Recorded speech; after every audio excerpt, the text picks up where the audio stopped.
Alright, John, this is about to be the video of me calling Navy Fed to see exactly why that they denied me for my loan the other day. So we're gonna call and see. They might let me know what's going on. They might tell me they're gonna send me something in the mail or something like that. But yeah, I just had a question. Yesterday I applied for an auto loan and I was denied. I wanted to know the reason why I was denied. I could see if it says it, but just like when you got the denial, the letter sent out in the mail, we don't always get the reason.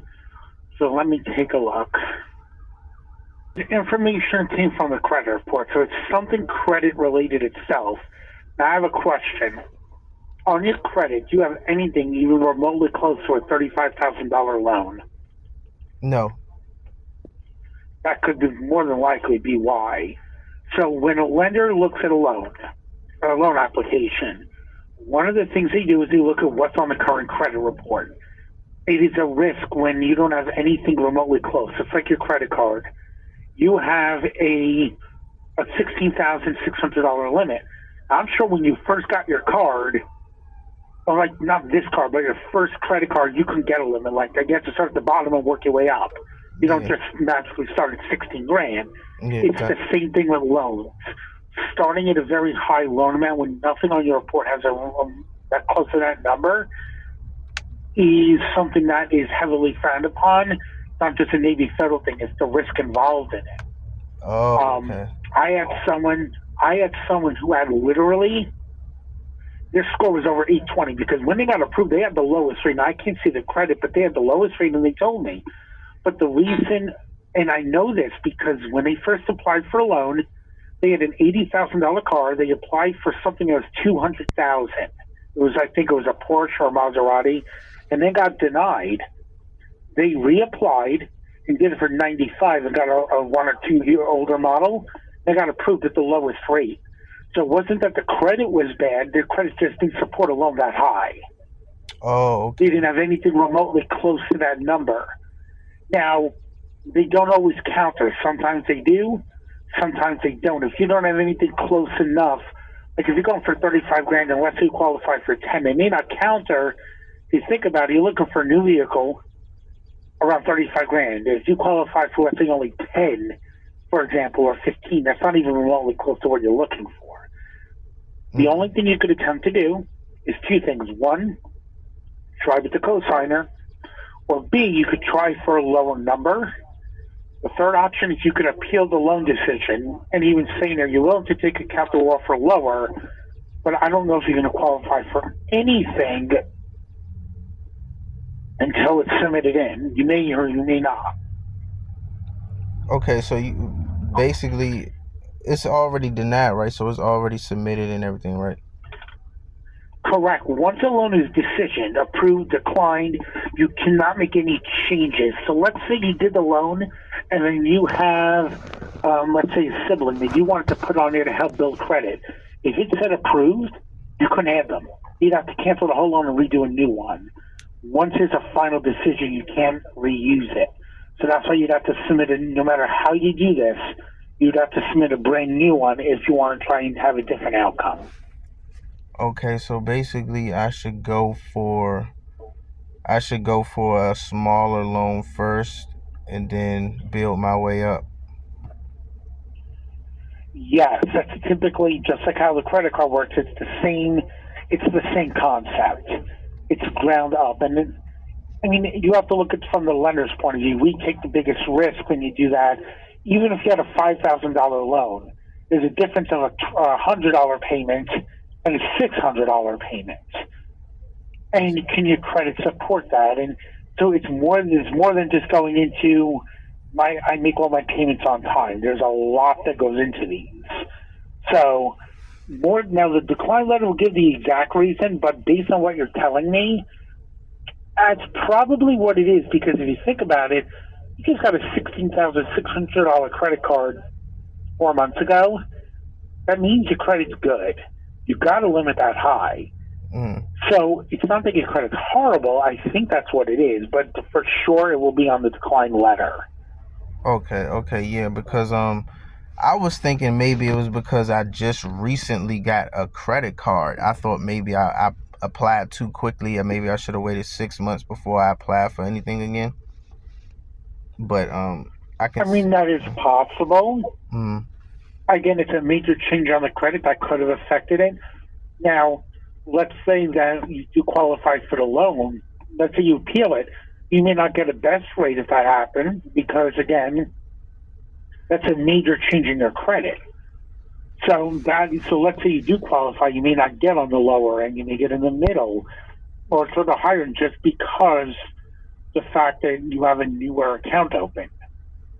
There's no way to truly know how anything will be affected until you just apply. oh, okay. That makes sense. So basically, it's comparable credit. I need something to actually show that I'm responsible enough to handle that type of big amount of money. On a loan. Yeah. It's loans and credit cards are fundamentally different because if you don't use a credit card, you're not paying anything. But on a loan, you're making your payments every month. Fundamentally, they work different. And even if your score is really good, think of it this way. If you have a great cover on a book but no substance inside, it doesn't work. So you could have a decent score and decent credit, but if you don't have anything for them to be writing on the inside of it for anything on loans, there's nothing to compare it to. Yeah, exactly. Because I got a couple loans, but the highest loan amount I got is $5,000. It's not $35,000 at all. So yeah, and that's the thing. It's nowhere close to it. It's not even like you asking for a $10,000 loan. Even though, yes, it's doubling it, it's not a far cry because the payment wouldn't be too much different. But going to 35 grand, even if you got down the middle, let's say you got a 12% or 13%, down the middle of it, your payment would be almost $600. I'm sure your payment with the other lender is not $600 on a $5,000 loan. Yeah, not at all. So that in itself is the other thing, is debt to income is the other factor. What is taking up this loan? Because your income is $5,000. $1,250 is rent. So that means you're already at 25% of your income is already going to debt. Yeah. Right off the bat. Yeah. You add another $600 to it. Now you're at $1,850. Then you add the minimum on the credit card. And now what you're talking about is the credit card minimum, I think, was like, the minimum was like, well, it doesn't look like it was too much.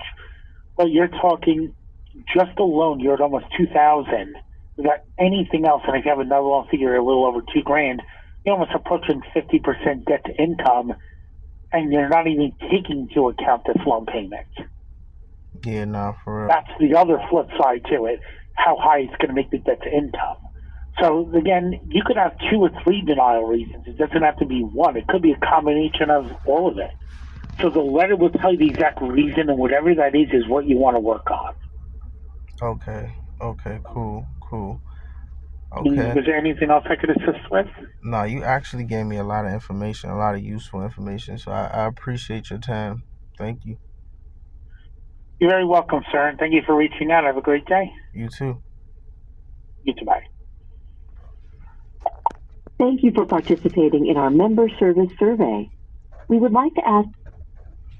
Okay, so you heard that. So basically, it could be my debt income, which is $5,000. I make $5,000 a month, but that's not good enough for a 35. I mean, even if I could handle it, basically, I'm gonna have to up my income. I'm gonna document that. I'm gonna have to be creative and find out a way how to do that shit. I got nothing but time and shit to figure out. Up my income, find out a way how to get another loan on there for a higher amount, so I can have some comparable credit type shit, and just keep building. But I'm gonna have to put another loan on there. I'm gonna have to up my income type shit, and yeah, that's what we gonna have to do. But me going straight for the gusto for the 35 ain't really a good idea. It's videos on YouTube that I'm gonna react to, that I'm gonna watch on this subject. You know what I'm saying? On how higher loans and shit. I think Hood Risk Credit got some shit on there, and there's some other shit that I'm gonna look up and use those methods and see how they work out. You know what I'm saying? So you just heard that shit. This live. This is real uncut shit. This is regular shit. Just like everybody else who watching these videos, we gonna do this shit together. But I'm about to I'm gonna look up those methods and then I'm gonna come back with another video for the auto loan.